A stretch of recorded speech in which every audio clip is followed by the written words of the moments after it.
Hello, BookTube. I've got a little mail for you today. I haven't done mail in quite some time. I've got a couple of periodicals and 2.5 packages.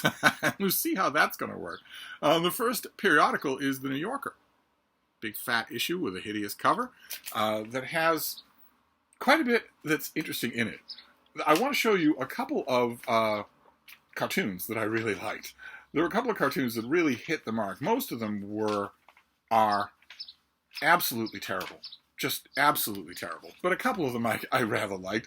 One shows two dogs on a lawn, and the caption is, "Being outside makes me appreciate how much I enjoy living indoors." I have to sympathize at this late date in my life.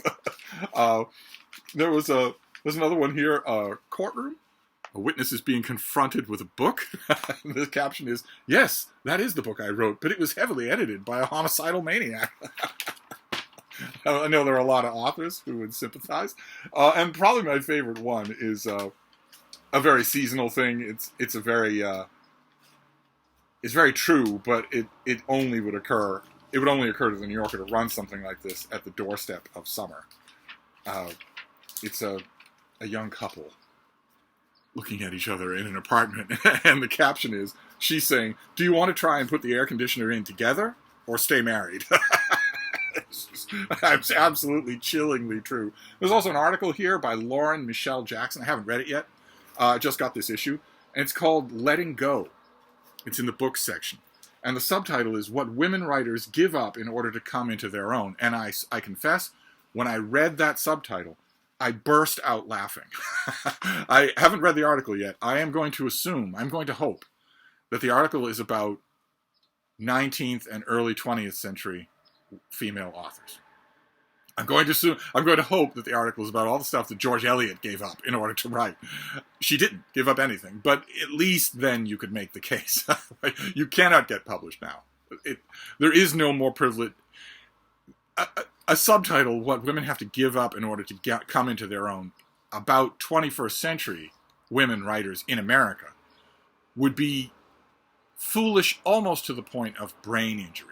So I'm hoping that the article is about women writers in history, something like that, which would be fine. The subtitle doesn't say that. Subtitle goes out of its way not to say that. But also there's a letter here that I don't need to comment on. I just want to applaud it. That's all. It's a letter from Los Angeles. I enjoyed J.R. Moringer's essay about working on Prince Harry's memoir. I have made a living ghostwriting for the past 12 years and have often been asked what it's like. In particular, what it feels like to see someone else's name on a book I wrote. I usually answer that from the first meeting with the author until the completion of the final draft, being a ghostwriter is like being a full-time nanny employed by someone, the author, to raise their child, the book. I become part of the family, an insider, someone my employer comes to trust and to grow fond of. And then the kid grows up and it's time for the parents to introduce their grown child to the world. With any luck, the world will tell them what a smart, funny, interesting, sympathetic person they have raised. And me? I will be blown sideways to a new place to raise another kid. That is a very, very good attitude for a ghostwriter. That is a very healthy attitude. But then the other periodical is Architectural Digest. Some of you seem to get a perverse joy out of watching me go through house and home design and decor magazines. So we'll do Donoghue Does Decor. And as you know, this issue, if you know anything about this, it's a big square-bound glossy, lots and lots of money. The ads in here are not cheap. And the front half of it is those ads. Very expensive stuff. Full-page ads for household setups, kitchen arrangements, that sort of thing, that are not cheap. I mean, if you wanted to be a client for one of these ads, you would be laying out 4 figures to start. 4 figures at the very beginning is what you'd be laying out. And you get little bits and pieces at the front too, discoveries and things like that. Here we see a woman and 2 children, or maybe it's a parent, or maybe that the boy on the couch is actually a grown man dressing like an 8-year-old. Since they're dressing the child from something out of a Stephen King novel, you can assume that they hate her, which means we're bound to get a children's room with a giant stuffed giraffe. But no. It's a little antique elephant rocking horse that was bought at an antiques market in Bangkok for $15 million. The child is not allowed to go anywhere near it, much less ride on it. But it's not the giant giraffe that we have come to associate with parents who ostentatiously hate their children. But then we have another. Here is a woman in a full dress evening gown preparing food in a kitchen just off the dining room. She's obviously never been in the room before. And the worker that she doesn't pay, and whose name she doesn't know, and who she routinely throws things at, has been scurried out of the picture. I guess because they're embarrassed of her, or maybe she doesn't want to be spotted by immigration. I have no idea. You know what these families are like. But since she's preparing food in an evening gown, I'm assuming that she also has a child that she bought from a surrogate that she hates viscerally, which means maybe in this child's room we'll get a giant giraffe. But no, we get a stuffed turtle. I don't think we need to ask that those little bunk bed compartments have doors that lock from the outside. but it's not a giant giraffe. It's a stuffed turtle. So we'll have to keep our eye out. We'll have to go hunting in this issue for giant stuffed giraffes, because that's de rigueur. That absolutely has to happen. But when we're looking at the individual homes, here we have a little detail here. Nice little patio with big dog statues there.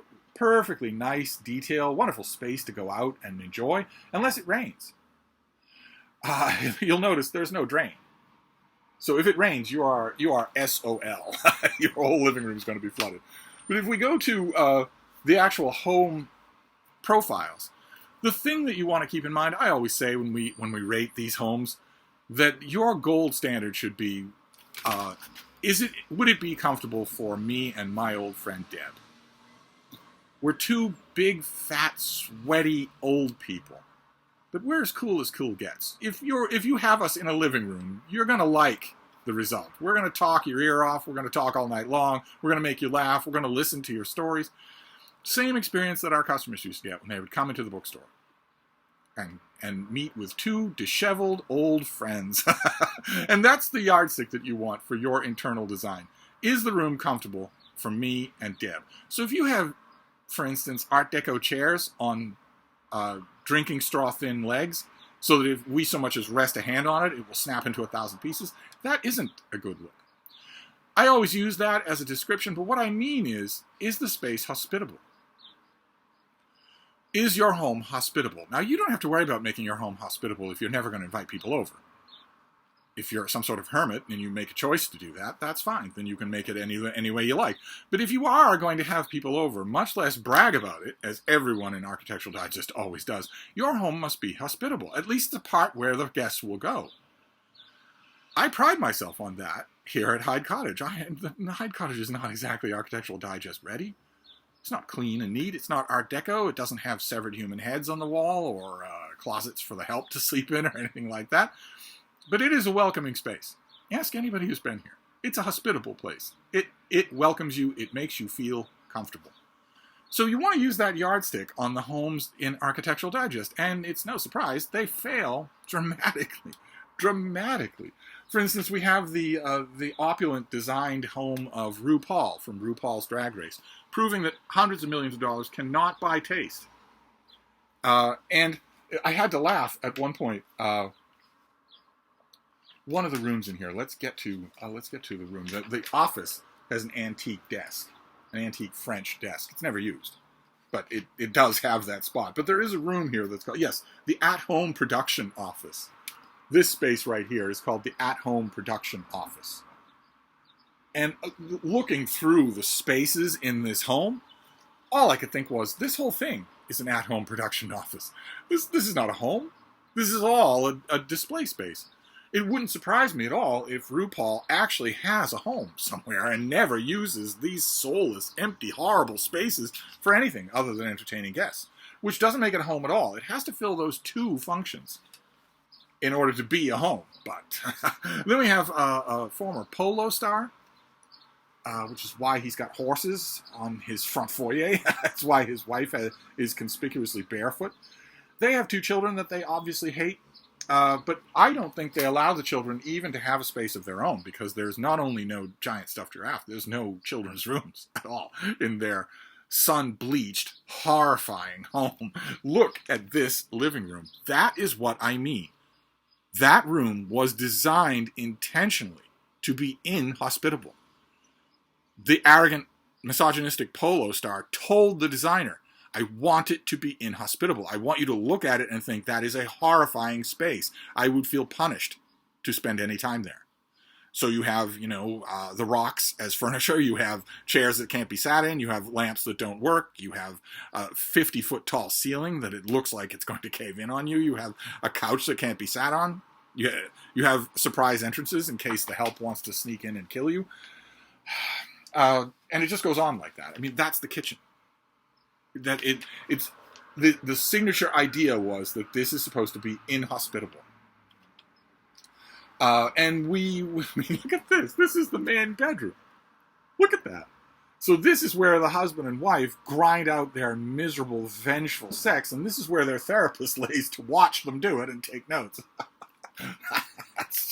But we move on. We've got a couple of places in New York to look at. Refurbished homes in New York that are always unintentionally funny. Because these are the uber wealthy. These are people that make millions of dollars a month. And they just don't get it. And Architectural Digest doesn't get it either. Like, for instance, this is an 1870s brownstone in Brooklyn that was transformed. Now, we have kids, so we have a chance, one last chance for a giant stuffed giraffe. But it's the opening line, the opening paragraph here that really kills me. It just made me hoot. The brownstone was big and beautiful, but there was a darkness at its core. Not an existential darkness, not a spiritual darkness, but a literal one. But the writer is wrong. There is a spiritual existential darkness at the heart of this brownstone. It's full of hateful people who hate each other. But a literal one. Like almost all townhouses, the 1873 Italianate structure in Brooklyn had windows just in the front and rear, so light never penetrated to its center, and the lower floors were particularly gloomy. While R.A. McBride and her partner lived only in the top 3 floors while renting out the bottom 2, this wasn't much of a concern. The upper levels were bright enough. But by the time their third child arrived and they were resorting to dividing rooms with curtains in order to give everyone their own space, the couple realized it was time for a change.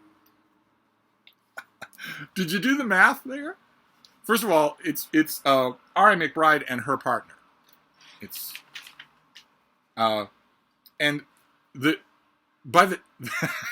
They only had the top 3 floors of their brownstone until their third kid arrived, and then they were stringing curtains up so that people could have their own spaces. So they really needed to take over the other 2 floors and to have all 5 floors of the brownstone. I wonder how many of you, with a show of hands, would remember a childhood in which you had fewer than 5 floors to live in and still managed to have personal space. Maybe even had fewer than 3 floors to live in. Can you imagine the barbarity? We had 2 kids in 3 floors of a brownstone, but it really wasn't enough space. We were draping curtains, for Pete's sake. So we evicted the people in the first 2 floors so that we could have it all. And now we have just barely enough space. There's me and my partner and our 3 kids. That's a floor apiece. That's just barely doable. And of course, the space itself is hideous. Absolutely hideous. Couch is in front of the windows. The plant is poisonous. The fire grate doesn't work, and you're not allowed to touch it anyway. But we do have kids, so we'll follow, little Nepo baby up the stairs there and see if maybe he, or maybe he hasn't chosen his gender yet, has a giant giraffe. But no, he doesn't. There he is, shadowboxing, play-tending, punching his parents in the face. Soon that won't be play anymore. When he reaches 13 or 14 or 15, especially if he's a big, husky kid, he'll be murdering them. He won't just be punching them, he'll be killing them at night. But he doesn't have a giant stuffed giraffe. He has a giant stuffed polar bear. So this issue of Architectural Digest really didn't give us much in the way of giant stuffed giraffe. We have, in another New York space, another family, more children who visibly hate their parent. But again, the space is hideous. Look at that. That is awful. That is absolutely awful. There isn't a single decision made in that room that is the right decision. And again, the whole yardstick that you will use is, would Deb and I be comfortable there? We wouldn't be. If we sat on the couch, we'd be barking our shins against the intentionally brutal coffee table, and we'd be constantly craning our necks to look out the window, which you can't do from the couch. We can't sit in these things. I think these are probably chairs, but we can't sit in them. And what is this? some sort of elaborate love seat. So it's 6 feet long, it's 6 feet wide, and the backrest is way over here. What would we do there? And if we wanted to use the coffee table, well, it's 10 feet ahead. Just, stretch your whole body forward like you were surfing. So it was a bit of a bust for Architectural Digest, because these houses do not fulfill that basic rule. If it's not hospitable, it has failed. But we still have the books to go through, so we'll go through the books, and we'll start with the 1/2. I said there are 3.5 packages. There's this little thing. Tiny little thing. From the University of Chicago Press. This comes out in September. It's 192 pages, but it's tiny. It's going to be an $18 hardcover called Bird Day, a story of 24 hours and 24 avian lives. And that's what it gives you. It's broken up into 24 little chapters, each with an illustration of its own. Again, very charismatic megafauna. It's not going to be any rare or unusual birds. And it's, of course, not going to get into any depth or detail. It's just going to give you, a bit and piece of their, foremost characteristic, and then on to the next bird. So it's a tiny little bird book. I don't know really off the top of my head how reviewable such a thing as this is. Unless it's making mistakes, I can't imagine. The individual pages describing the individual birds will, I guarantee you, have no good prose. So I don't know. I have a whole hot summer to figure it out. But then we'll do the packages, which bid fair to be genuine books. So we'll see what we have here. Okay, great. All right, this is early June. This is right around the corner. This is the finished copy of the book we've already seen. I have 10 pages of prose here. This is The Dissident by Paul Goldberg, who is... They sent like 10 pages of stuff along here. This is the author of The Yid, a book that I think is just fantastic. I just love it. And I've read this, and I really enjoyed it. I'm going to read it again now that I have the finished copy. So somewhere in these 10 pages, do we have something that I can tell you about? I can tell you about the book? Or is it all just advanced blurbs? Let's see here. Okay, this new novel is a whip-smart, often hilarious Cold War thriller that explores what it means to survive in the face of impossible choices and monumental consequences. On his wedding day in 1976, Victor Moreau stumbles upon a murder scene. 2 gay men, one of them a U.S. official, are axed to death in Moscow.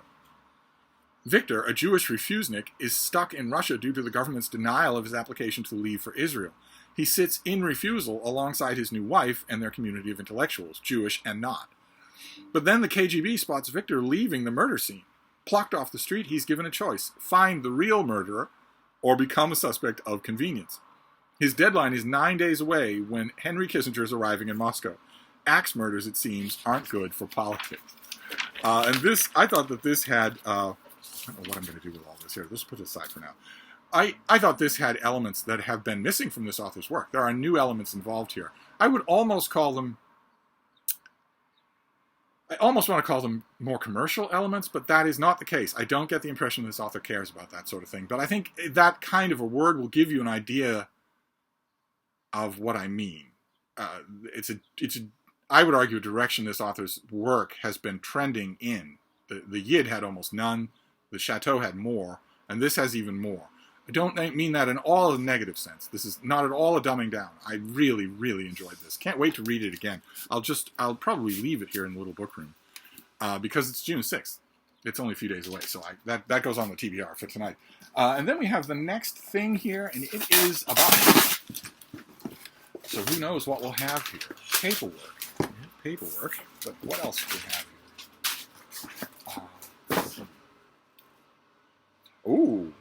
Oh my. Okay. Oh, fantastic. All right, this is from Harvard University Press. I don't think I knew this was coming. And it's a finished copy, so it might be out already. This is The Nonconformists, American and Czech Writers Across the Iron Curtain by Brian Goodman. I'm fascinated already. There's no sheet here. I just got an invoice for it. So we'll just read the dust jacket. In some indescribable way, we are each other's continuation, Arthur Miller wrote of the imprisoned Czech playwright Václav Havel. After a Soviet-led invasion ended the Prague Spring, many US-based writers experienced a similar shock of solidarity. Brian Goodman examines the surprising and consequential connections between American and Czech literary cultures during the Cold War. Connections that influenced art and politics on both sides of the Iron Curtain. How fantastic. How fantastic. Oh, my mind is now swarming with the names of Czech writers. American writers had long been attracted to Prague, a city they associated with the spectral figure of Franz Kafka. I've been fascinated too, and not for Kafka. I almost lived in Prague. It's one of the, I've lived in 12 or 13 places in my life. I've visited everywhere, including the room where you're watching this.